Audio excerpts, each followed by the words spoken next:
Hi കൂട്ടുകാരെ, പുതിയൊരു വീഡിയോയിലേക്ക് എല്ലാവർക്കും സ്വാഗതം. അങ്ങനെ വേദയെ കതിർമണ്ഡപത്തിലോട്ട് കൊണ്ടുവരികയാണ്. ആ സമയം ഹരിതയും ഇന്ദ്രജയും കൂടിയാണ് ചെയ്യുന്നത്. ആ സമയവും നന്ദിനിയെ വേദനിപ്പിക്കുന്നുണ്ട് കേട്ടോ. വേദ അതിന് നന്നായി ശ്രമിക്കുന്നുണ്ട്. വേദ പറയാണ്, ഇവളുടെ കൂടെ എനിക്ക് പോകാൻ പറ്റത്തില്ല എന്ന് വേദ പറയുമ്പോൾ ഹരിതയും കൂടി കൂട്ടുനിന്നിട്ട് നന്ദിനിയെ അവിടെ കണ്ണിൽ നിന്നും കണ്ണുനീർ തുള്ളികൾ പോലും വീഴാൻ അനുവദിക്കാതെ അത്രയും സങ്കടപ്പെടുത്തി അവിടെ നിന്ന് പോവുകയാണ് കേട്ടോ. അതിനൊക്കെ ശിക്ഷ ഇനി വേദയ്ക്ക് കിട്ടാൻ പോവുകയാണ്. അങ്ങനെ ഈ സമയം തൻ്റെ കൂട്ടുകാരി ഹിബ അവിടെ രഞ്ജിത്തിൻ്റെ പിടിയിലായിരിക്കുകയാണ്. രഞ്ജിത്ത് ഒരു ഫ്രോഡാണെന്നും രഞ്ജിത്ത് മറ്റു പെണ്ണുങ്ങളുടെ സൗന്ദര്യം ക്യാമറ കണ്ണിലൂടെ എല്ലാ റൂമിലും ഒളിക്യാമറ വെച്ച് അവനെ കാണുന്ന സ്വഭാവക്കാരനാണെന്നും അത് സ്വന്തം ഭാര്യയാവാൻ പോകുന്നവളുടെ ഡ്രസ്സ് മാറ്റുന്നത് താൻ മൊബൈലിലൂടെ കാണുകയാണെന്നുള്ള സത്യം ഇവിടെ മനസ്സിലാക്കിയിരിക്കുകയാണ് കേട്ടോ ഹിമ. രഞ്ജിത്തിൻ്റെ കള്ളത്തരം കൈയോടെ പൊക്കിയത് അത് വേദയോട് വിളിച്ചു പറയാൻ വേണ്ടി ഹിമ അവിടെ നിന്ന് ഓടുകയാണ്. വേദ, നീ ഇവനെ പോലെയുള്ളവനെ കല്യാണം കഴിക്കല്ലേ വേദ എന്ന് പറഞ്ഞ് വിളിക്കുന്ന സമയത്താണ് കേട്ടോ രഞ്ജിത്ത് ഹിമയുടെ കഴുത്തിനങ്ങ് പിടിക്കുന്നത്. പിന്നീട് ഹിമ അവൻ്റെ കയ്യിൽ നിന്ന് ഓടി രക്ഷപ്പെടാൻ ശ്രമിക്കുമ്പോൾ അവൻ ഹിമയുടെ കഴുത്തിനങ്ങ് പിടിച്ച് വലിച്ച് പുറത്തെ ഓപ്പൺ ടെറസിൻ്റെ സൈഡിലോട്ട് കൊണ്ടുപോകാൻ കേട്ടോ. അപ്പോൾ ഹിമയാണെങ്കിൽ ഒരുപാട് രക്ഷപ്പെടാൻ ശ്രമിക്കും. പക്ഷെ തൻ്റെ ശബ്ദം പുറത്ത് വെളിയിൽ വരാൻ പറ്റാത്ത വിധം കഴുത്തിന് ഞെരുക്കി പിടിച്ചത് കൊണ്ട് തന്നെ കഴിയുന്നില്ല.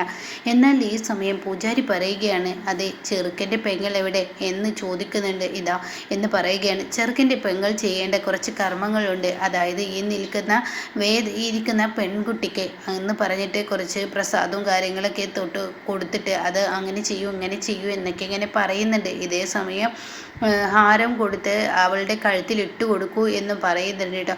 അങ്ങനെ ആ കർമ്മങ്ങളൊക്കെ ചെയ്യുന്ന സമയത്ത് ഇവിടെ ഹിമയാണെങ്കിലോ ഒരു കോണിയുടെ സൈഡിലോട്ട് കൊണ്ടുപോയിട്ട് രഞ്ജിത്ത് അവിടെ അങ്ങ് കിടത്തിയിട്ട് തൻ്റെ ആ കൈ കൊണ്ട്, അതായത് ഹിമയുടെ ഷാള് പിന്നീട് എടുക്കുകയാണ്. കൈ മാറ്റി ഹിമയുടെ ഷാള് കഴുത്തിനിട്ടിട്ട് അവൻ്റെ ഉള്ള ശക്തി മുഴുവൻ എടുത്ത് ആ ഷാള് കൊണ്ട് അങ്ങ് കഴുത്ത് ഞെരിക്കുകയാണ് കേട്ടോ.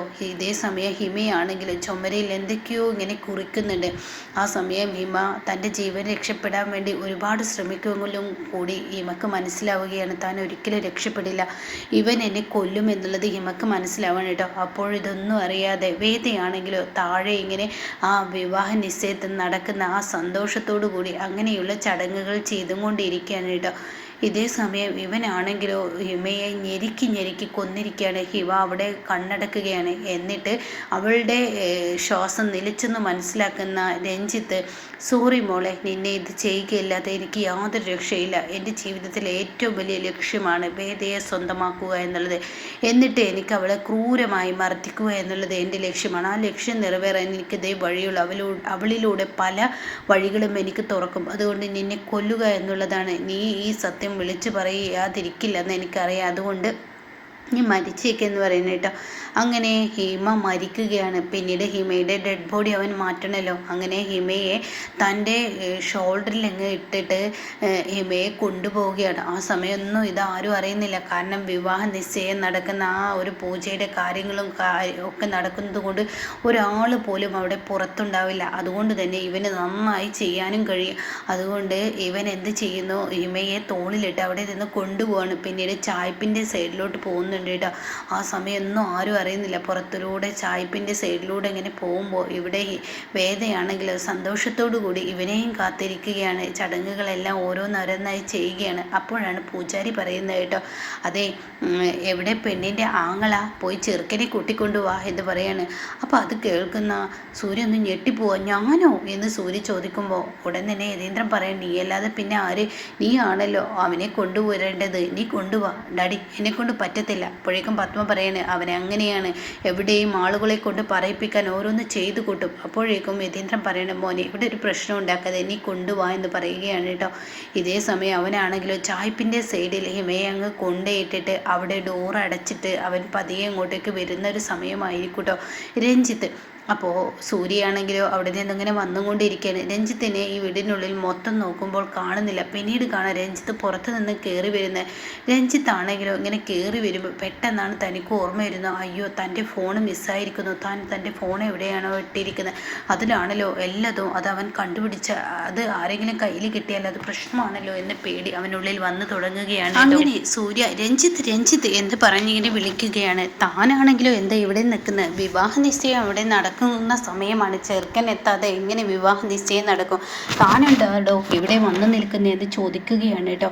ആ സമയം അത് പിന്നെ എൻ്റെ എന്ന് പറഞ്ഞ് എന്ന് പറഞ്ഞതിന് ശേഷം പെട്ടെന്ന് പറയുകയാണ്, എൻ്റെ കയ്യിലുള്ള മോതിരം പോയിരിക്കുന്നു, അവിടെ നീ എത്താത്തത് കൊണ്ട് തന്നെ എല്ലാവരും കാത്തു നിൽക്കുകയാണ്. വിവാഹ നിശ്ചയത്തിൻ്റെ കാര്യം നടക്കുന്ന സമയത്ത് നീ മോതിരം എവിടെ കൊണ്ടുപോയി കളഞ്ഞു? അറിയത്തില്ല, എൻ്റെ മോതിരം എവിടെ പോയെന്ന് അറിയത്തില്ല. അപ്പോഴേക്കും മൊബൈൽ എന്ന് പറയാൻ ഉദ്ദേശിച്ചത്, മൊബൈൽ ഒരിക്കലും ശരിയാവില്ല. അവൾ അവിടെ നിൽക്കുന്നത് കൊണ്ട് തന്നെ മൊബൈൽ അവൻ്റെ കയ്യിൽ കിട്ടിക്കഴിഞ്ഞാൽ അത് പ്രശ്നമാവും. അവളവിടെ കിടക്കുന്നത് അവൻ കാണും. ആ ഡെഡ് ബോഡി ഒരിക്കലും കാണാൻ പറ്റത്തില്ല. അതുകൊണ്ട് തന്നെ താൻ ഇവിടെ പ്രതിയാവും. ഇവനെ എല്ലാം അറിയുന്നവനാണെന്ന് മനസ്സിലാക്കിക്കൊണ്ട് തന്നെ പറയുകയാണ്, എന്തായാലും എൻ്റെ മോതിരമാണ് എന്ന് പറഞ്ഞിട്ട് തൻ്റെ കയ്യിലുള്ള മോതിരം പതിയെ താഴെയിട്ട്, അയ്യോ സൂര്യ കിട്ടിയിരിക്കുന്നു എന്ന് പറയട്ടോ, എന്നാ വാ കതിർമണ്ഡപത്തിലോട്ട്. ഈ സമയം വരെ വേഷം പോലും മാറിയിട്ടില്ലെന്ന് പറഞ്ഞ് സൂര്യ തന്നെ വേഷമൊക്കെ മാറ്റിപ്പിച്ച് കതിർമണ്ഡപത്തിലോട്ട് കൊണ്ടുവരികയാണ് കേട്ടോ. എന്നാൽ ഈ സമയം വേദയാണെങ്കിലോ ഹിമയെക്കുറിച്ച് മറന്നിരിക്കുന്നു. തന്നെ ഒരുക്കി തന്ന തൻ്റെ കൂട്ടുകാരിയെക്കുറിച്ച് വേദ മറന്നിരിക്കുന്നു. വേദ ഇതൊന്നും അറിയാതെ അവിടെ ഇരിക്കുകയാണ് കേട്ടോ. അങ്ങനെ സൂര്യ രഞ്ജിത്തിനെ കതിർമണ്ഡപത്തിലോട്ട് പിടിച്ചിരുത്തുകയാണ്. ഇതേസമയം ഗംഗയുടെ മുഖത്ത് ഭാവവ്യത്യാസങ്ങളുണ്ട്. താൻ ഉദ്ദേശിച്ച ആൾ ഇതുവരെ എത്തിയില്ലല്ലോ ഈശ്വര, ഇപ്പോഴാണ് ഇവർക്ക് ശിക്ഷ കൊടുക്കാൻ പറ്റിയ ഒരു സമയം. എന്ന ആ ഭാവത്തിൽ തൻ്റെ ഏട്ടനെ വിളിക്കുന്നുണ്ട്. ഏട്ടാ അവരെത്തിയില്ല, ഒരു പോന്നിട്ടുണ്ട്, നീ സമാധാനപ്പെട് എൻ്റെ ഗംഗ എന്നിങ്ങനെ തൻ്റെ ഏട്ടൻ പറയുകയാണ് കേട്ടോ.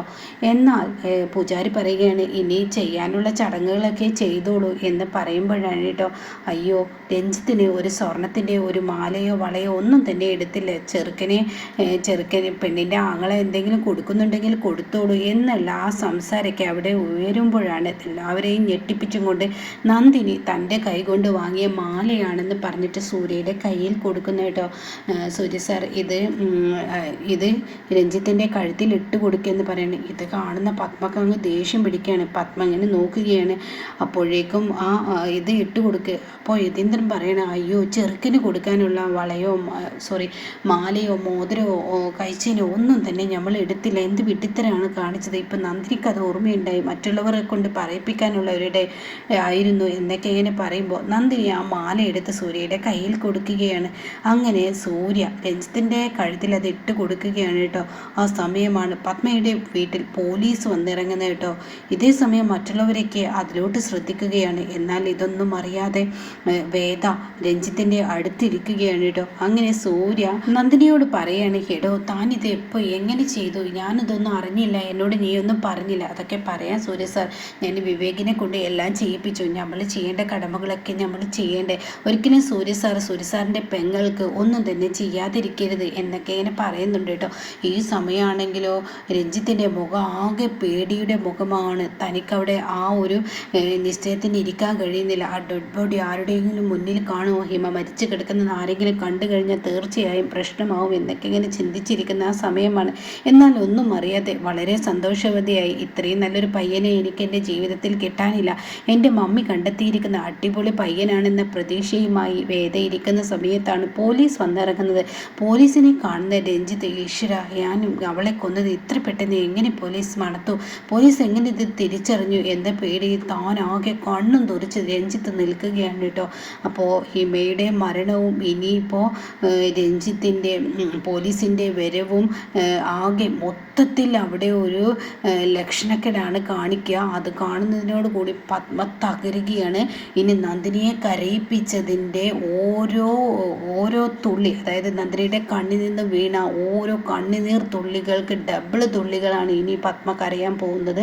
പത്മയ്ക്ക് ഇവിടുന്ന് അങ്ങോട്ട് കരയുന്ന പത്മയാണ് കേട്ടോ ഇനി നമുക്ക് കാണാനിരിക്കുന്നത്. അങ്ങനെ രസകരമായ ഒരു എപ്പിസോഡാണ്. ഇവിടെ നിന്നാണ് ഇതിൻ്റെ യഥാർത്ഥ കഥ തുടങ്ങുന്നത്.